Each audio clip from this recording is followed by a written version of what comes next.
The smarter you get at reading people, the less you'll say. That's not a personality trait, it's a survival response. The people who notice the most have learned, the hard way, what happens to them when they speak up. You've met them. The person who stays silent in the meeting, then drops one sentence that reframes the entire problem. The friend who saw the breakup coming months out. The colleague who flagged the risk nobody wanted to hear. They perceive more than everyone around them, and they speak far less than you'd expect.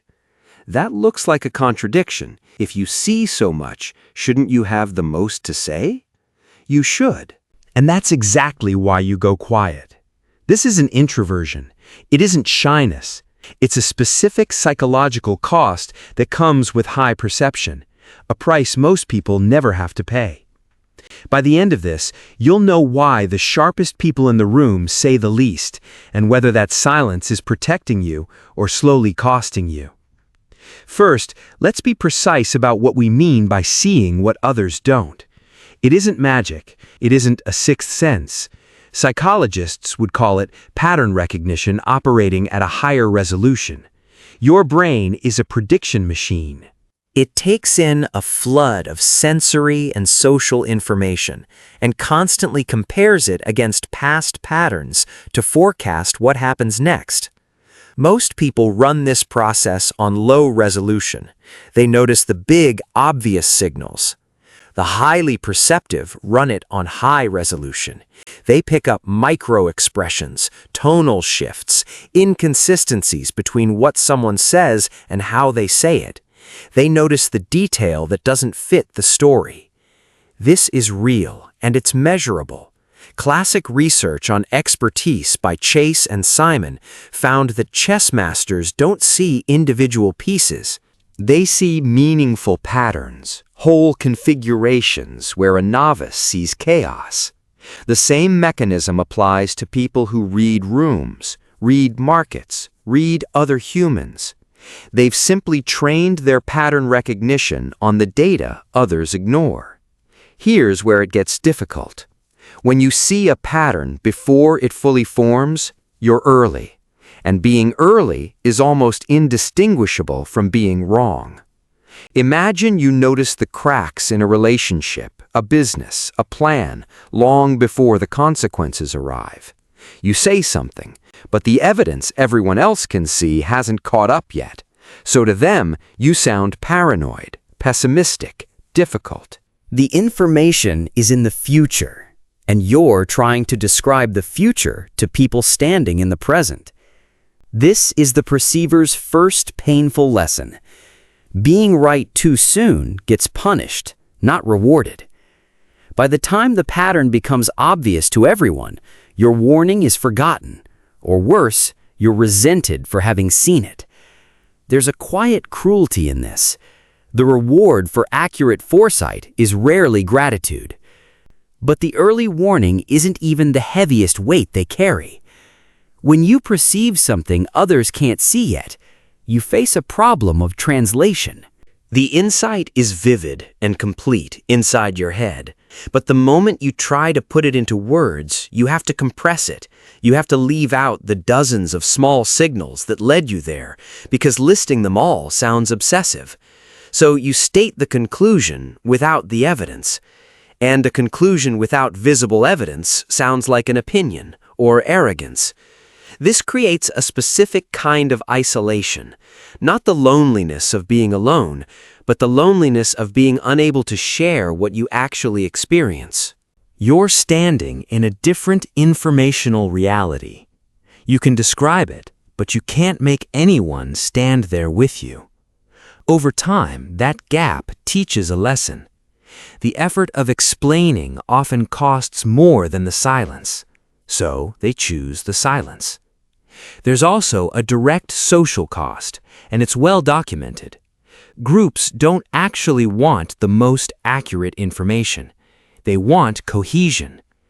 Decades of research on group dynamics show that people who challenge the consensus, even correctly, are often pushed to the edge of the group. The psychologist Solomon Asch demonstrated how powerfully people conform. In his classic line judgment studies, participants agreed with an obviously wrong answer about a third of the time on the critical trials, and around 3/4 of people went along with the group at least once. Now, flip that. If conformity is that strong, imagine the pressure on the one person who consistently sees differently. They become the friction, the one who complicates things, and humans are exquisitely sensitive to social rejection. Brain imaging research by Naomi Eisenberger and colleagues found that social exclusion activates some of the same neural regions involved in the distress of physical pain. So when a perceptive person speaks up and gets frozen out, their brain registers something close to injury. Do that enough times and you learn. Silence stops feeling like a choice. It starts feeling like protection. But the silence isn't only about other people. Something happens internally too. When your mind sees more variables, it considers more possibilities before speaking. The average person has 1 or 2 reasons to act. The highly perceptive person has many more and can see how each one might fail. This is the paradox of perception. The more you see, the harder it becomes to commit to a single clean statement, because you can already imagine every objection, every exception, every way you might be misunderstood. Psychologists call a version of this analysis paralysis. More information doesn't always produce more confidence. Past a certain point, too much information can overwhelm the decision and produce hesitation instead. So the perceptive person sits in the meeting, running every scenario, while the confident person who sees half as much speaks first and gets heard.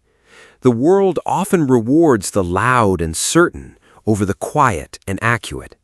And the perceptive learn this too, which leads to the most damaging adaptation of all. Here's the most damaging adaptation. After enough early warnings ignored, enough social penalties, enough exhausting translations, the perceptive person doesn't just go quiet in conversation.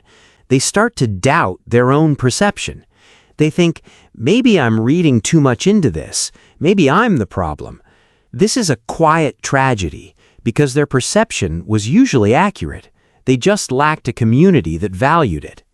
Over years, this can become a habit psychologists would recognize as a form of self-silencing, suppressing your authentic thoughts and feelings to maintain relationships and avoid conflict. And self-silencing has real costs. In the research literature, originating with psychologist Dana Crowley-Jack, higher self-silencing has been linked to greater depressive symptoms and a diminished sense of self. The very gift that should have made them valuable becomes a source of disconnection.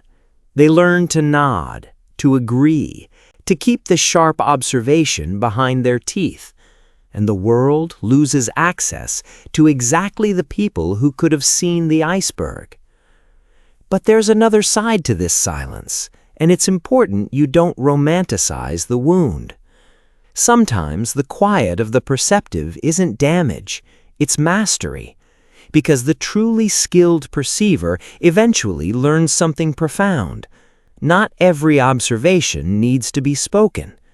Seeing clearly and speaking constantly are 2 different things.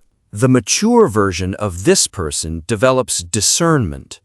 They learn when their insight will actually be received and when it will only create friction with no benefit. They stop trying to convince people who aren't ready and save their words for the moments and people that count. This is the difference between the silence of defeat and the silence of strategy. One comes from giving up, the other comes from precision. The wise perceiver isn't withholding out of fear, they're choosing their moment.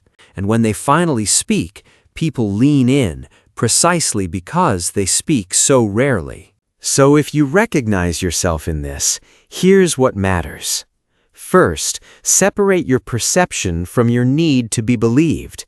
Your accuracy doesn't depend on other people validating it. You can hold a true observation quietly and still trust it. Second, learn to translate, not just conclude. Instead of stating the future, show one or two of the signals that led you there. Give people a doorway into your reasoning instead of just the destination. Third, find even one person who values how you see. The isolation of high perception shrinks dramatically when a single person can stand in your reality with you. And finally, don't let learned silence become self-erasure. The goal was never to stop seeing, it was to choose deliberately when seeing becomes speaking. That's not suppression, that's sovereignty over your own voice. So why do the people who see what others don't go quiet?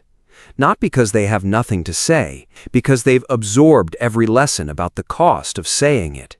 The early warnings ignored, the social penalty for breaking consensus, the exhaustion of translating a whole inner world into a single sentence. The slow erosion of trusting their own eyes.